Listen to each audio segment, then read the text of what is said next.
सूचना अधिकार आईन संपर्कित प्रशिक्षण शिविर अनुष्ठित।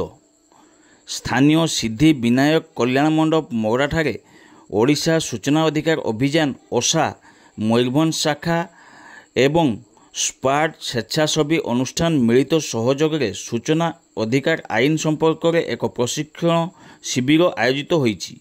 एही तालीम शिविर में सूचना अधिकारी आईन ओषा मयूरभंज शाखार जिला आवाहक संतोष महांती और मौड़ा ब्लॉक आवाहक महेश्वर महांती सूचना अधिकार आईन रो इतिहास और किभली भावे सूचना आईन रो व्यवहार करा जाई परिबो से संबंध में तालीम प्रदान करथिले। मौड़ा अंचलर नेतृस्थानीय महिला पुरुष एवं युवक माने एही तालीम कार्यक्रम में तालीम ग्रहण करथिले। स्वेच्छासेवी अनुष्ठान संपादक विवेकानंद पट्टनायक सूचना अधिकार आईन संबंध में प्रारंभिक सूचना देइथिले एवं तालीम कार्यक्रम में सहयोग करथिले।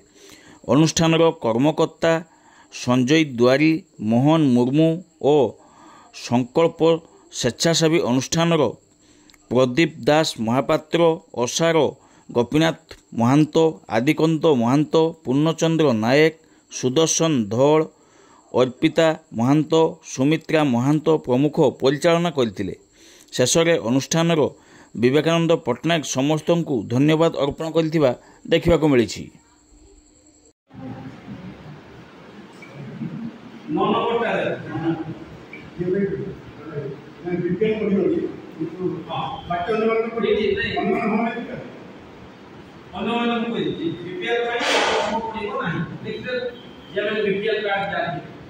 बाकी अन्य मैंने जदि आप डाक्टर मांगी से हाँ लिखे आवश्यक भी दाखल कर्तृपक्ष सम्मुखें आपने देख प्रथम लेखे जे प्रेरक से निजर नाम आ ठिकाना रही संपूर्ण ठिकाना रहा प्रथम अपील कर्तृपक्ष सम्मुखें फास्ट लेवल अथॉरिटी प्रथम अपील कर्तृपक्ष अधिकारी ब्लॉक को धरा जो मांगी एवं